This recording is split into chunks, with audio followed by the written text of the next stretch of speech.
Welcome back, viewers. Today I'll be doing question number 17. It says, find the value of x for which this determinant equals to 14. And we have these options given to us here. How do we do this? Now, by doing this, the issue of determinant is pretty much easy and straightforward.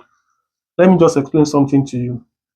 If you have a determinant of A, B, C, D, if you want to find the determinant of this, multiplying these two terms, which is A times D, minus multiply these two, B times C.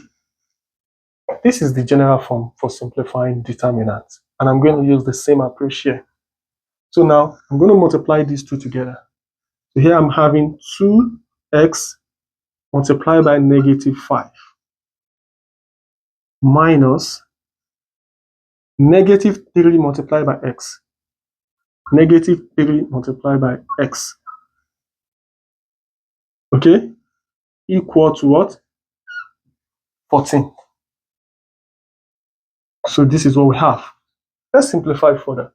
Here we have 2x times -5. Here I'm going to have -10x. Negative times negative is going to be positive.